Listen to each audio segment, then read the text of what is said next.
All right. So we started seeing some of these with the drug molecules that I showed you. All of these are hydrocarbon derivatives, and we're going to go through each of these one at a time.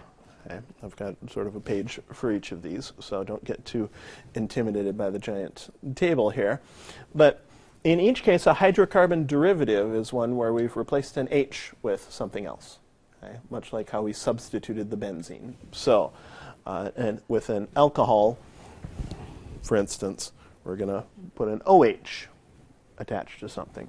With an ether, we're going to just insert an O. And so we've got these two where we've just sort of inserted O's. All of these ones have C double bond O's. Okay?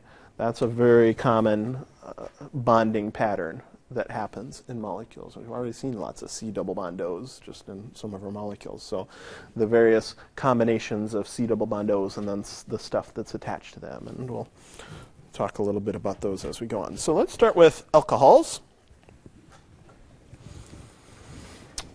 Whenever you see R in an organic formula, that R is the wild card. That is just a hydrocarbon chain. Okay? It's pretty much just the whole rest of the molecule. Okay?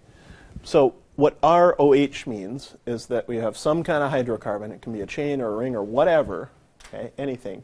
But then we've got an OH group attached to it. The OH group is the portion that makes it an alcohol. Okay? So ROH, the general formula for an alcohol, and then all of these are specifics. Okay? So the smallest, simplest alcohol would be one that has just one carbon, and it's going to be CH3OH. If you need to draw out that structure, you can.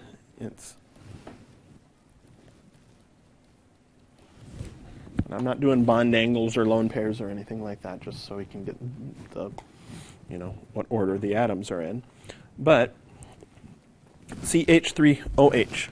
I'm going to give you two sets of names here, because alcohols, we can obviously do IUPAC. That's our rule-based system of names, but there are common names for all of these. Now, thankfully, they're pretty similar.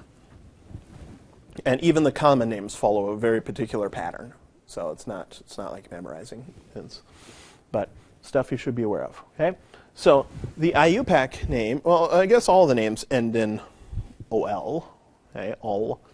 But we're going to use the same issue where we use the prefix indicating the number of carbons and the last part meaning sort of what type of molecule it is. But the thing is, we're also going to keep the ane, ene, or ine to indicate what the CC bonds look like. Because we could have ene in there with double bonds and then an ol at the end to show that it's an alcohol. Okay? So that's why for this first one, the IUPAC name, what's it going to start with? Meth. It's going to be meth. And it's a derivative of methane, right? Methane would just be CH4. So I'm going to drop the E and do the ol ending. So that's where the word methanol comes from. Okay. So there's sort of three parts to these names. The one carbon part, okay? And even though there are no CC bonds in this, the methanes are still within the group of alkanes. Okay, how we do it. So the ane means it's an alkane derivative, but the ol means it has an OH group attached. Okay, so methanol is the IUPAC name. The common names work like this. Instead of making it a derivative of methane, the common name indicates what the name of the hydrocarbon fragment would be. Okay? So if you ignored the OH, a CH3 group is a what group? Methyl. Okay? So the common name uses that. The common name is methyl, and it's two words, methyl alcohol.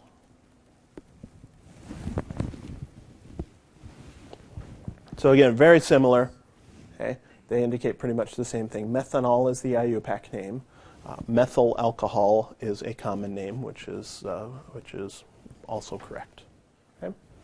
So I think we can pretty quickly now figure out this pattern. The 2-carbon alcohol would be called what? IUPAC. Ethanol. And its common name would be okay.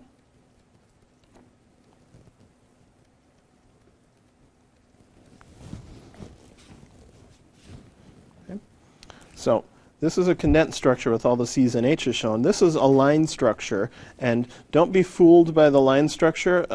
There's the you make little dots where the C's are. Here's the CH3, right? Here's the CH2. And then this line right here is the CO bond. There's not like an extra carbon hiding there at the end. Okay? So you have to show the CO bond, but then the OH is drawn out like that. Okay? So both of those are ethanol. Okay? What about 3 carbons? Propanol.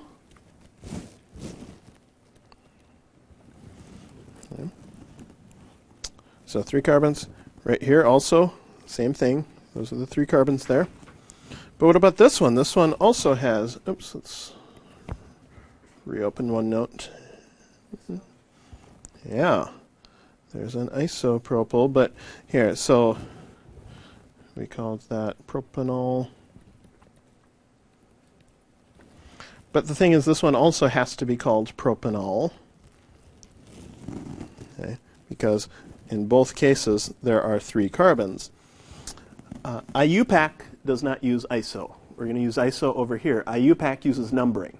So we're going to number the carbons from the end closer to the attachment to the OH. And in this one, you can number from either side down here. Okay. So this would be 2-propanol. The one above it would be 1-propanol. Okay. No need to say 1-ethanol, okay, because you could just call carbon 1, whichever one it's attached to. There's no such thing as 2-ethanol. But there is 1-propanol and 2-propanol. Is there 3-propanol?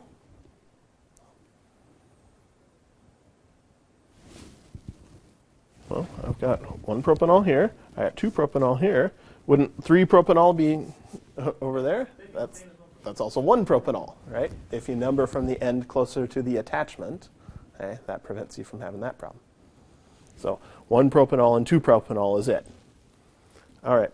So the common name then uses what we would call those branches, okay, those fragments. So what did we call that fragment right there? Propyl, specifically N-propyl if we're being specific. That N stands for normal, but it also means just a straight chain. So if that was N-propyl alcohol, what would this one then be? Isopropyl. That's isopropyl.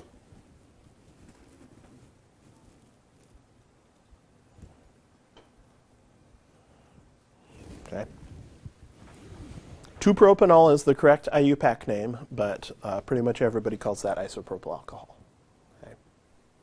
In fact, even some of the most common of the common names are actually usually on reagent bottle labels. Okay, so isopropyl alcohol is one of those that's so common that even the reagent bottles are called isopropyl alcohol. Okay. When we do the final at the end of the semester, is that going to be more common or more IUPAC? More IUPAC, I think. Yeah, more IUPAC, but. You know, I think the organic is going to be such a tiny part of that final exam. I wouldn't even worry too much about it. But the exam that we'll be doing coming up, you'll have to know this kind of stuff. Okay. I'm going to give you one more, and I give you this one specifically because we're going to have an experiment in a couple weeks all about this particular alcohol. Here. So, IUPAC-wise, though, we have to number a carbon chain, and you can do that about any way you want in this one. How many carbons would be in the chain of that one? There would be 3 carbons in the chain. Okay? there are 4 carbons total, right, but 3 carbons in the chain. And you can call whichever ones you want, 1, 2, and 3. It doesn't matter as long as that interior carbon is carbon 2. Okay. So then we have a branch right up here.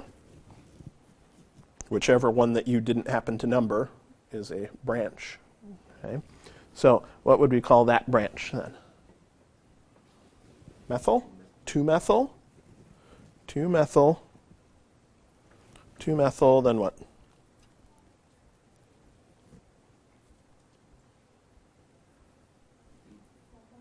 Propanol? We still have to show where that OH is attached. 2-methyl, 2-propanol. So, even though it doesn't look like it, this is 2-propanol, this is 2-methyl 2-propanol. In fact, if you just added another methyl group on carbon 2, you would have this one, right? Okay. So, 2-methyl 2-propanol, that's the IUPAC name. But again, this is another one that nobody calls it 2-methyl 2-propanol. Okay. This group right here, and here, I'm going to, do I have any room here? Not really. Let's do it right here. CH3, CH3, CH3. Okay. Just like we had an N-propyl and isopropyl, this is called a T-butyl. And it's called T-butyl because it looks like a T. Lovely, right? So if you ever encountered that kind of branch on something, that could be a T-butyl group. I don't know how many times you'll actually happen upon something like that, but that is what a T-butyl group is. Okay? So according to that, the common name would be T-butyl.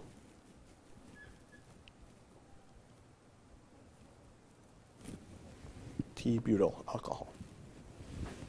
Okay. And then there are some places that have a far less, everything is totally correct about 2-methyl 2-propanol and T-butyl alcohol. There are some places that have a slightly less correct way of saying that. We encounter sometimes T-butanol. Okay, that's used, but that's not really an accepted common name, and it's definitely not the IUPAC name. But honestly, if somebody said T-butanol, you would probably know what they meant. Isopropanol, that happens sometimes up here, but not really an accepted name. Okay? So, questions about those alcohol names? We could, if we wanted, we did it right here. We added a methyl group to it. You can have big complex chains with methyls and ethyls and chloros and whatever, right? All these things sort of work together. Let's do 2 quick reactions with alcohols. We talked in the first semester about oxidation and reduction in terms of losing electrons and gaining electrons. And that's technically what happens here, but that's not the easy way to see it in organic reactions. Oxidation in an organic reaction is when we add more CO bonds, and reduction is where we add more CH bonds, okay? Or vice versa. Okay? An oxidation could also mean removing CH bonds, and reduction could mean removing CO bonds. Okay? So I'm just going to write or vice versa, and I think you can, if we're removing bonds, it's just sort of the opposite. But that's kind of easy to recognize because if you have an oxidation, you have more CO bonds. Okay? You're making more oxygen kind of in the molecule, okay? Or more bonds to oxygen in the molecule. So let's start here. This is 4 carbons. It is 1 butanol, which would make this one 2 butanol. Okay. So let's draw in here on carbon 1. Okay, draw that carbon. And then how many H's does carbon 1 have? That's important. Let's draw those in. Okay. So here's what's going to happen. When we oxidize an alcohol, okay, we are going to add another CO bond. Okay, and we're not just going to add another oxygen. We're just going to add another bond in between the existing C and O, okay, to make a double bond. So C, 1, 2, 3, 4, double bond O. And then we're going to remove extra H's that violate our valence. Right? So now how many H's will this carbon number 1 have to have?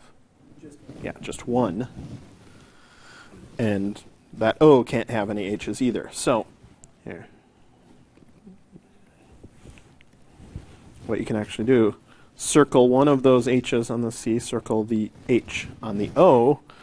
Those are H's that get removed. Okay. So we're removing a CH bond. We're actually also removing an OH bond. That counts too. Okay. So by oxidizing 1-butanol, we now end up with this compound that has a C double bond O. Okay. If we were to balance it, I suppose you could write plus H2 over there. That's, depending on the reaction, that's not exactly what happens, but you can balance the equation like that. Okay. And then reduction happens going the opposite way. Okay? Reduction, we would add CH bonds. Okay? So 1H gets attached on the carbon, 1H gets attached on the O, okay? And by necessity, that would have to become a single bond again. Okay? Butanol. So but, what does but mean? 4. Yeah, but means 4 carbons. So it was a chain of 4 carbons. I numbered the 4 carbons from the one that was closest to the OH, right? So that's why it was 1-butanol, and this was 2-butanol. Okay? Meth, eth, prop, but. Okay? So down here, carbon 2 now is the one attached to the O. How many H's does carbon 2 have? Yep, carbon 2 has 1 H. So the product we're going to make by oxidizing 2-butanol. Okay. It's going to look like that. We're going to add a CO bond, just like that. And we remove the OH. We remove that H right there. Okay. After the next couple of pages, we'll come back and we'll name those 2 products. Question for you, though. Do I have this in here anywhere? Oh, I don't. I'm going to put that right here. This isn't related with a change in charge like it was in our last semester. Not exactly. You can. There's a way of counting up the electrons that you can make that work, but it's far easier to just look at CO bonds and CH bonds when you're doing organic structures. Yeah, it does correspond technically, but it's a little more of a stretch to think about it. What would happen, I guess I don't need to redraw it. What would happen if we tried to oxidize 2-methyl-2-propanol up there? We oxidized 1-butanol by removing an H off of either side of the CO bond. Okay? Is there any issue with doing that? There's no H on that carbon. Okay? So I don't know of a good place to draw that, but here. This cannot be oxidized.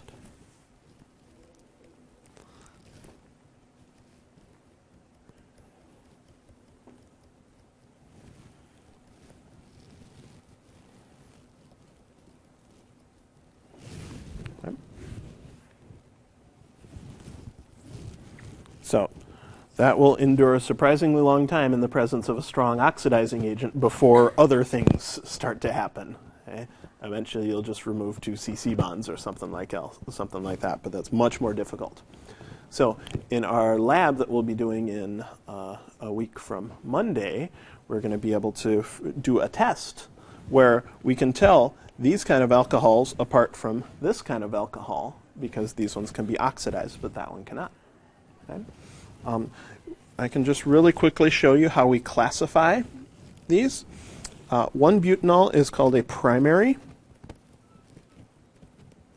alcohol, because if I look at this carbon, the carbon that has the O attached to it, okay, there is one other carbon attached to it.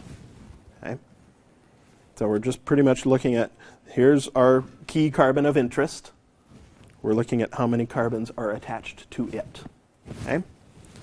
So again, down in here, there's our carbon of interest in the oxidation reaction, okay, because it's the one attached to the O. How many carbons are attached to that? There are 2, so make a little star here and a star there. Okay? 2-butanol is a secondary alcohol.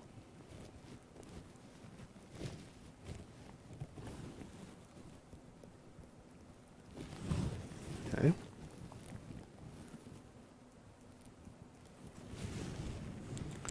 Primary alcohol can be oxidized. Secondary alcohols can be oxidized. Do you know how to say 3 in that type of naming? Tertiary alcohols?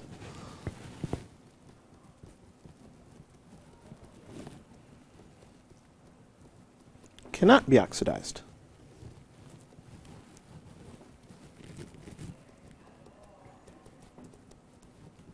Okay. The abbreviation for primary is like 1 degree, but we don't call it 1 degree or 2 degree or 3 degree. We call it primary, secondary, tertiary. Okay. But that's the abbreviation. Okay. So, like I said, in our experiment, we'll be doing our sort of one organic experiment. We'll be doing organic functional group tests. So basically tests that you can do on a substance to tell what functional groups there are. And there's a specific test that will tell you whether your alcohol is primary or secondary versus whether it is tertiary. Right? So, and it's all because of the inability of tertiary alcohols to be oxidized. Does that make sense? Quaternary? There are no quaternary alcohols. Why are there no quaternary alcohols? Because carbon makes 4 bonds, and one of them has to be O. Quan? Yeah, 4. Isn't that 4? Quaternary? Yeah, primary, secondary, tertiary, quaternary. I think it's quaternary. Q-U-A-T-E, quaternary. Q-U-A-T. That's 4 bonds. Yeah. There are quaternary carbons. A quaternary carbon is a carbon that's attached to 4 other carbons. Okay? But there are no quaternary alcohols. Right? The most we can get is tertiary because we have to have a CO bond for it to be an alcohol. That makes sense? Okay. All right. So let's keep going on functional groups here.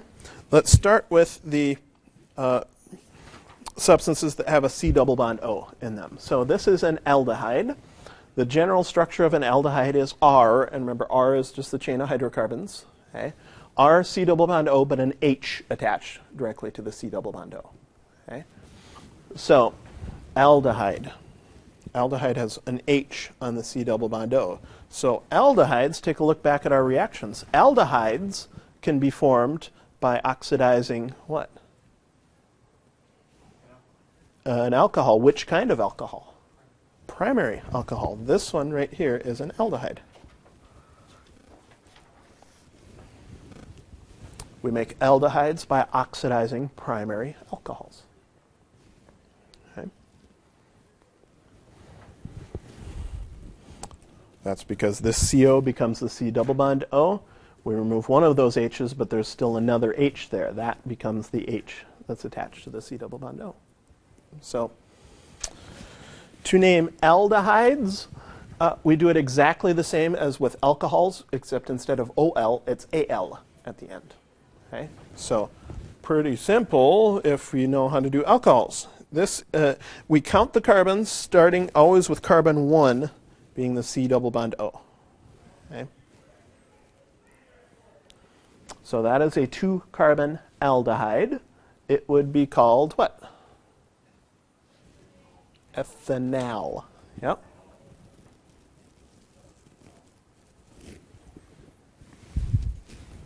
ethanal. And I'm also going to draw this one up here, even though, right, because that would be a 1 carbon. Okay? It is acceptable in the simplest of circumstances for R also to be H. Okay? So this technically is an aldehyde, although it's different from other aldehydes. But the IUPAC name would be what? Methanal? Okay. However, nobody calls it methanal. I'm not going to have too many more common names for you, but definitely for this one, you have probably smelled this one if you've taken a biology class. This is formaldehyde.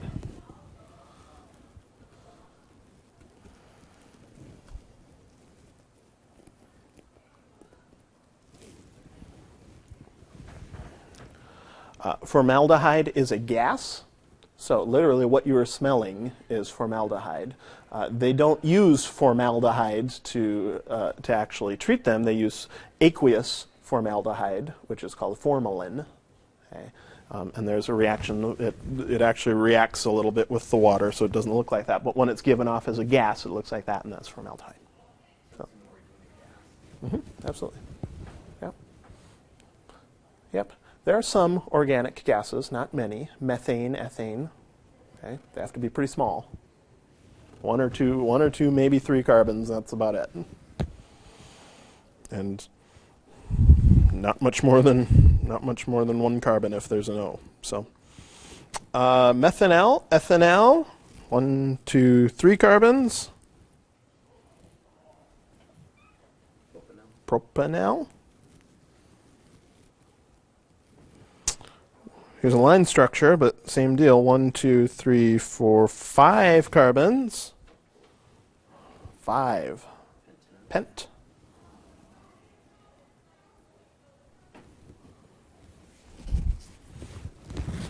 Just because we got space here, I'm going to draw you something kind of silly, but it'll be good practice.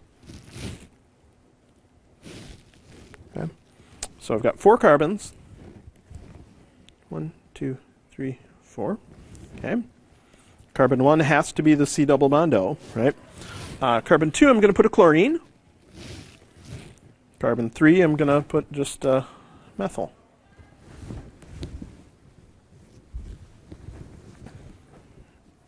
Probably not a real molecule, but that's okay. To name this, we have 2 branches, right? We've got the branch on carbon 2 and the branch on carbon 3. You do this just like we've done before. What tells you what order the branches go in? Let me close the door. Somebody's having more fun than us.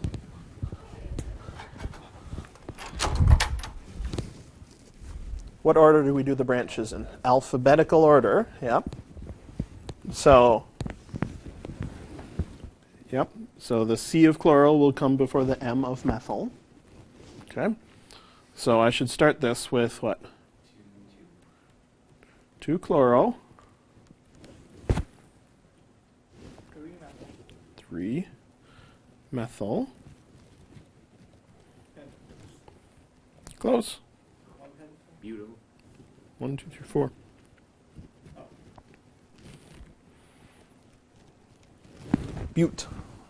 Butanal.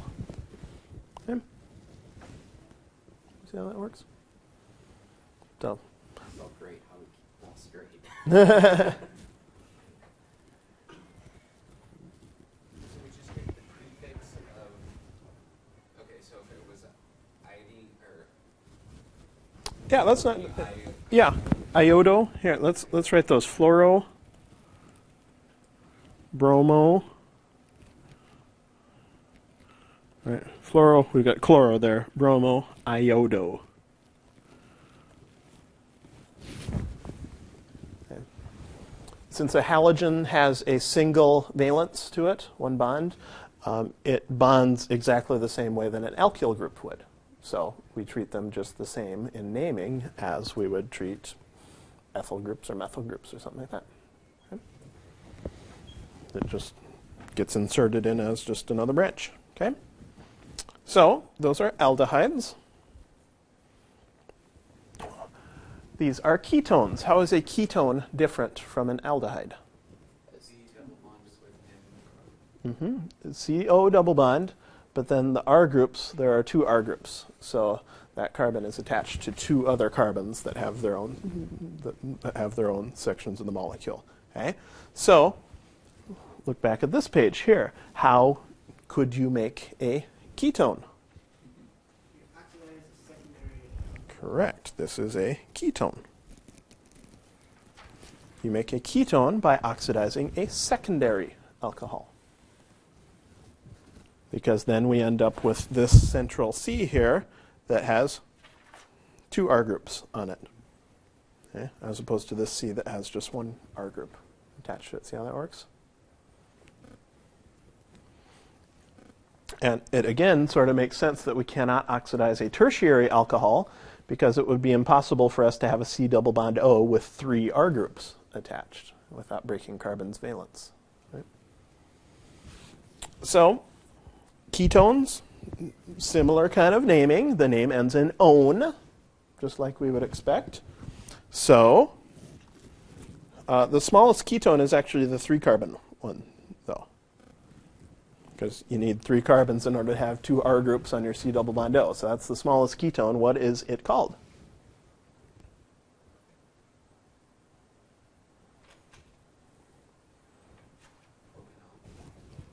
You got it. Well, we're going to start with like propane, like we did with alcohols, right? It would have been like propanol or propanal. This is propanone.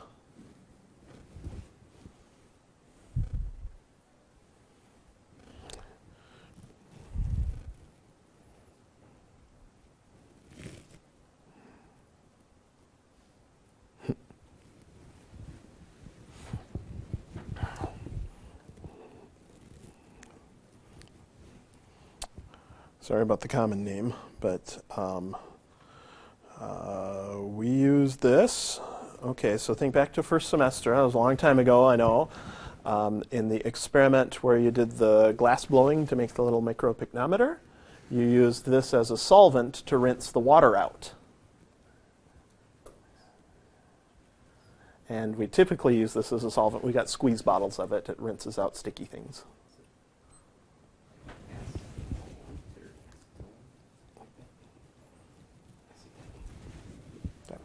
So, acetone is the common name for propanone. Okay? But that's the only common name ketone that you have to worry about. All the other ones only have an IUPAC name. So, what about this one? Butanone?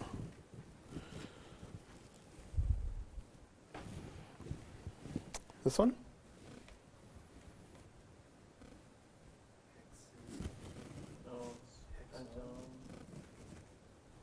Count the carbons.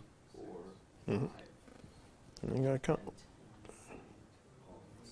Yep. Gotta count the chain of carbons. Yep. Yep. Hexanone. But we got an issue with hexanone. It's a lot of vowels there.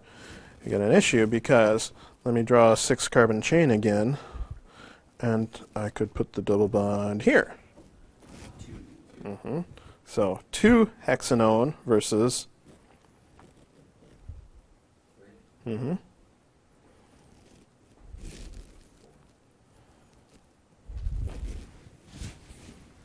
Okay. That makes sense? So typically those numbers appear once you have an option for where something goes. Okay? So there's not any one particular rule that the numbers appear after a certain number of carbons because it depends on the structure. So those numbers start to appear. You can test it to see if there could be a difference. What's the difference between 2-butanone and 3-butanone?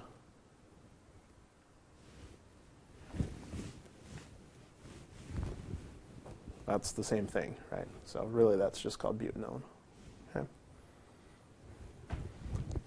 Wouldn't be the worst crime if you called that 2-butanone. It's not like nobody would know what you were talking about, but it's just not entirely necessary. Okay? All right.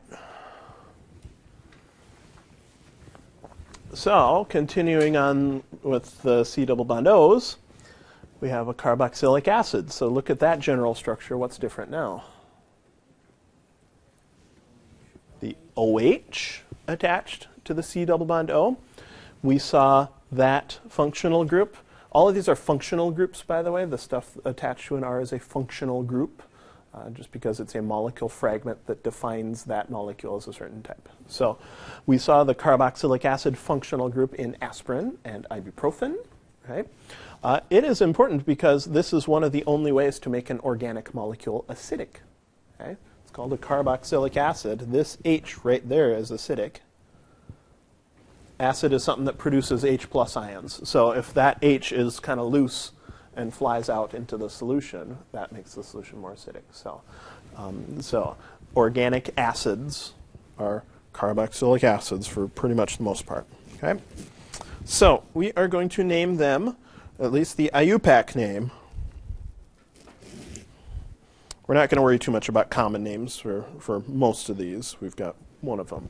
But the thing is, since carboxylic acids probably are the oldest known functional group, people identified the acidity of vinegar over 2,000 years ago, for instance, and that comes from a carboxylic acid. So obviously you would expect a long history of the names, and most of the names of carboxylic acids are actually where meth, eth, prop, and bute themselves came from. So. Do you only find this in something like vinegar, or do you also have, like, would a lemon have that in it? Oh, absolutely. Yeah, pretty much anything that has an organic acid in it is a carboxylic acid. So we'll talk about several of them here. So oic acid, and we're just going to drop the E from ethane, propane, something like that. So we're going to do ethanoic acid.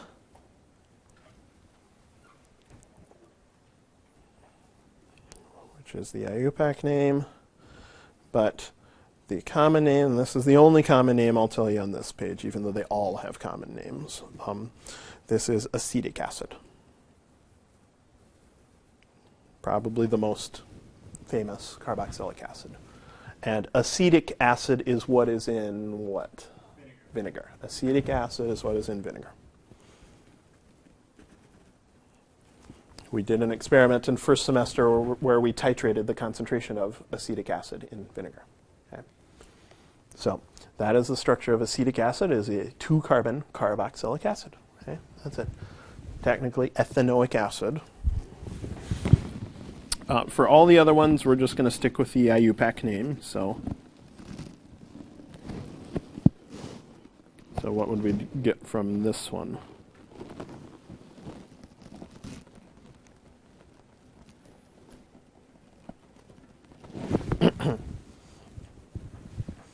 I told you guys very briefly last time about rotten butter, right? That's where the bute type prefix comes from, and that literally is butanoic acid, right here. So, and that's been known for a long, long time. It comes from the same prefix as butter, because decomposing dairy, it's actually the bacteria that feed on the dairy that convert it into butanoic acid, which has a characteristic sour and awful smell to it. In general, I guess acetic acid doesn't have too bad of a smell. It has a very sharp smell to it. You know how vinegar smells. But as you get into the longer carbons for the carboxylic acids, they just start to smell nasty. So the butanoic acid, that's rotting dairy. Propanoic acid is given off by various bacteria in a lot of different circumstances, like propanoic acid. Probably the most accurate smell would be like dirty sweat socks, so something like that. The bacteria that feed on your sweat and your Locker room. yeah, absolutely. Propanoic acid smells like a old high school locker room, pretty much. And you use would be like 2 for like shut down. Yeah, if it was like a 6-carbon chain. Mm-hmm. Yep. It's just however many carbons we want. It is important to remember that carbon number 1 is the C double bond O OH carbon. So you'd have, if we made octanoic acid or something like that, it would be a CH3 on the end. Okay? We would have 6 CH2s, and then that's oct. Yeah. That gives us 6 carbons total in the chain. All right, a CH3 on the end, C double bond O OH on the other end, and CH2s in between. That works. Okay.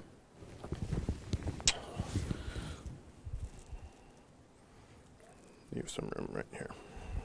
All right. How is an ester different from a carboxylic acid? It's listed in the nitrogen and has another carbon structure. Yep. Instead of OH attached, it is OR. Okay. So there are R groups on either side of it.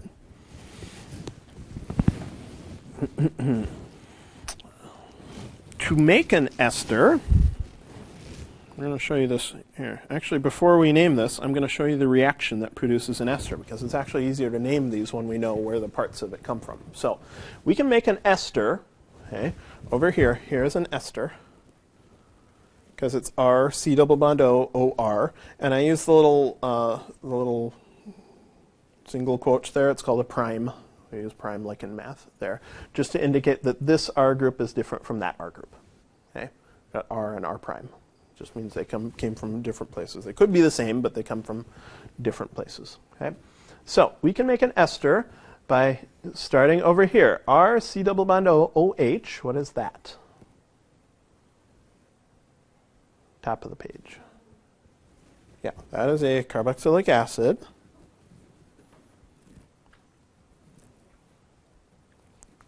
We can react to carboxylic acid with, here's an R with an OH attached. Looks like HO just because it's on the left, but it's an OH. So what is that? That's an alcohol. Okay. We can join a carboxylic acid and an alcohol to make an ester. And it's a condensation reaction. Literally, because when you do this reaction, you will see water condensing on the sides of your test tube or whatever, because water is given off as a product, and that water comes from the H of the alcohol and the OH of the carboxylic acid. So very commonly we draw those two functional groups facing towards each other.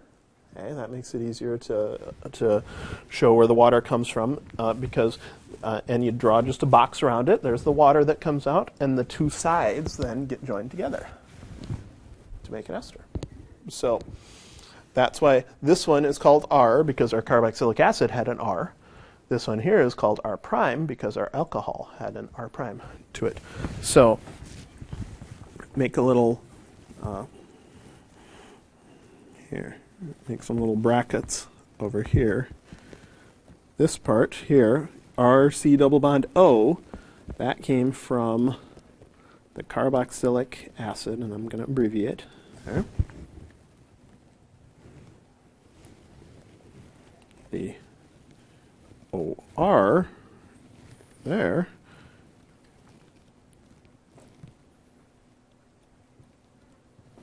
came from the alcohol. Okay. So if you think of it that way, it makes esters easier to name.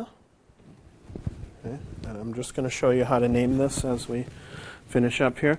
Look at this ester right up here that I showed you, and you should be able to see sort of the two parts of it. Here's the carboxylic acid part. Here's the alcohol part. Okay. So over here, if this were a carboxylic acid, okay, if that had OH on it right there, what would we call that? It'd be 2 carbons worth, right? So 2 carbons. F. Yep. So let's say from ethanoic acid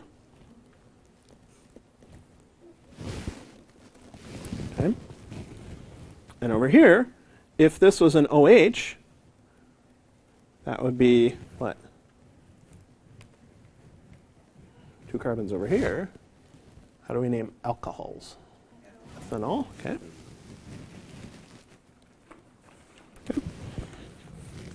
So we will, I think, start next time. We've got, yep, we're good. We just have, we'll finish up we'll name the ester, and then we've just got our last page, ethers and amines, and we'll continue on with chapter 11 then, starting next time, okay? For now, though, we've gotten almost all the way through this chapter. Open up the chapter 20, Mastering Chemistry, because that will give you practice naming and drawing these organic molecules. Also, go into D2L and do the organic naming and drawing practice worksheets. Okay? So I've given you plenty of things of each of really most of these types of compounds that'll give you plenty of extra practice, okay, for this sort of stuff.